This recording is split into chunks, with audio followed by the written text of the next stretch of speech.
आज भी लोगों के दिलों को छू जाते हैं। एक ऐसा नबी जो परमेश्वर के इतना करीब था कि कौवे उसके लिए रोटी लाते थे। ऐसा नबी जिसने एक विधवा के आटे को कभी खत्म न होने वाला बना दिया।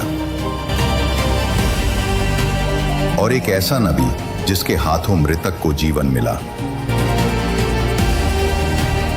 उसका नाम था एलिया। लेकिन आखिर कैसे इस नबी को परमेश्वर ने चुना जो राजाओं के पापों का हिसाब चुकाने आया था? कैसे एक क्रूर राजा ने परमेश्वर को ठुकराया और पूरे देश को भूखमरी की चपेट में डाल दिया?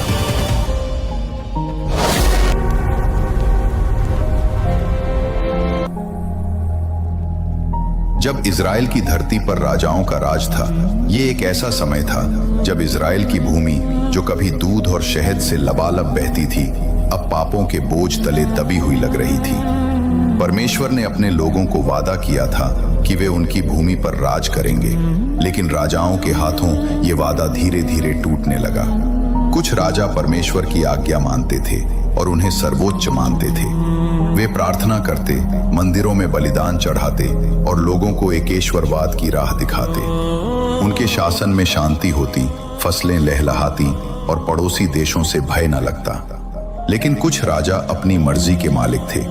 वे परमेश्वर को नकारते थे और वे सारी बुराइयां करते थे जो परमेश्वर को नापसंद थीं। ये राजा सत्ता के नशे में चूर हो जाते। वे विदेशी देवताओं की पूजा करने लगते, अपनी प्रजा पर अत्याचार करते और परमेश्वर के नियमों को पैरों तले रौंदते। जब पाप बढ़ जाते, परमेश्वर कोई नबी भेजते और लोगों को चेतावनी देते। ये नबी परमेश्वर के दूत होते जो सच्चाई की आवाज बनते। वे राजाओं के महलों में घुसते, लोगों के बीच चिल्लाते और कहते कि सुधार हो वरना विपत्ति आएगी। आज की कहानी है एक ऐसे ही नबी की। उस समय में एलियाह नबी था। परमेश्वर ने उसके जरिए बड़ी बड़ी घटनाएं की। वो परमेश्वर का सच्चा भक्त था, हमेशा पवित्र जीवन जीता। जो सही था वही परमेश्वर की नजर में करता। जब हम एलियाह के जीवन को देखते हैं तो पता चलता है कि वो परमेश्वर से कितना प्रेम करता था। हमेशा परमेश्वर को अपनी जिंदगी में पहला स्थान देता। उसके जीवन में कई ऐसी घटनाएं घटी जो हमें रोमांचित कर देती हैं। कल्पना कीजिए, एक साधारण आदमी जो पहाड़ों की गोद में रहता है, अचानक परमेश्वर की आवाज सुनता है। वो आवाज इतनी स्पष्ट कि हड्डियां कांप जाती। एलियाह का जन्म गिलाद नाम के एक छोटे से इलाके में हुआ था। गिलाद पहाड़ी इलाका था जहां जंगल घने थे और नदियां बहती। वहां के लोग भेड़ बकरियां चराते, खेती करते। लेकिन एलियाह अलग था। बचपन से ही वो परमेश्वर की ओर आकर्षित था। वो अकेले जंगलों में घूमता, प्रार्थना करता। लोग कहते कि वो परमेश्वर से बातें करता है। जैसे ही वो बड़ा हुआ, परमेश्वर ने उसे चुना। पहली राजाओं की किताब के 17वें अध्याय के 21वें पद में लिखा है, उन दिनों इज़राइल के राजा भगवान को नाराज करने वाले काम ही करते थे। वे अपने कर्मों से प्रभु को क्रोधित करते थे। ये एक ऐसा दौर था जब इज़राइल दो हिस्सों में बंट चुका था, उत्तर का इज़राइल और दक्षिण का यहूदा। लेकिन उत्तर के इज़राइल में राजाओं का चरित्र सबसे खराब था। वे ओमरी वंश के थे जो बुराई की जड़ें गहरी कर रहे थे। अहाब नाम का राजा था। वो ओमरी नाम के राजा का बेटा था।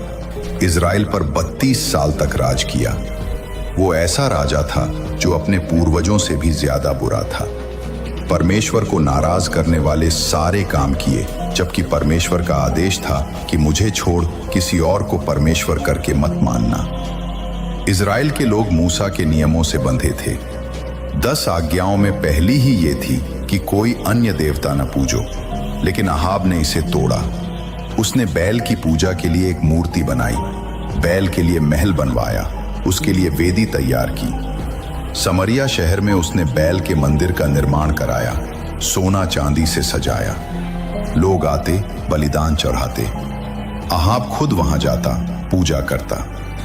ये सब देखकर परमेश्वर का क्रोध भड़का, लेकिन अहाब रुका नहीं और ऊपर से सिदोन के राजा की बेटी इजेबेल से शादी कर ली। वो एक घमंडी, क्रूर और बहुत बुरी औरत थी। इजेबेल फोनिशियन थी जहां बैल पूजा प्रचलित थी। वो अपनी मातृभूमि के देवताओं को इजराइल लाई। इजेबेल तो यहोवा के नबियों को मारना चाहती थी। उसने सैकड़ों नबियों को तलवार से काट दिया, उनके मंदिर तोड़े, बैल के पुजारियों को बढ़ावा दिया। अहाब उसके प्रभाव में आ गया। वो महल में रहता, भोज करता, प्रजा भूखी मरती, लेकिन राजा को फर्क न पड़ता। इस तरह राजा ने परमेश्वर की नजर में घिनौने काम किए, लेकिन परमेश्वर की नजर सब पर है। वो अच्छे काम देखता है और बुरे काम भी। उसकी नजर हमेशा इजराइल पर रहती है, इसलिए वो समय समय पर अपने नबियों के जरिए संदेश भेजता है ताकि लोग सुधर जाएं और पश्चाताप करें। अहाब के शासन में पाप चरम पर था। लोग परमेश्वर को भूल गए, वे बैल की पूजा में डूबे। बच्चे भी मंदिरों में जाते। इजेबेल ने स्कूल जैसे बनाए जहां बच्चों को बैल की कहानियां सिखाई जाती। अहाब ने कर बढ़ाए, सड़कें बनवाई, लेकिन प्रजा दुखी। पड़ोसी देशों से युद्ध होते, लेकिन राजा की महत्वाकांक्षा कभी न रुकी। वो सोचता कि बैल उसे शक्ति देगा, लेकिन परमेश्वर चुप न थे। वे इंतजार कर रहे थे एक ऐसे नबी का जो सच्चाई की तलवार चला दे। एलिया का आगमन इसी क्रम में हुआ। वो एक यायावर था, लेकिन परमेश्वर का चुना हुआ। उसकी आंखों में आग थी, दिल में भक्ति। जब वो राजा के दरबार में पहुंचा तो सन्नाटा छा गया। अहाब ने देखा एक साधारण चरवाहा सा आदमी, लेकिन एलिया की आवाज गूंजी। वो बोला, जिस प्रभु के सामने मैं खड़ा हूं, उस यहोवा ने कहा है कि आने वाले दिनों में जब तक मैं न कहूं, न बारिश होगी न ओस पड़ेगी। ये शब्द धमाके जैसे थे। राजा का चेहरा लाल हो गया। इजेबेल ने चिल्लाया,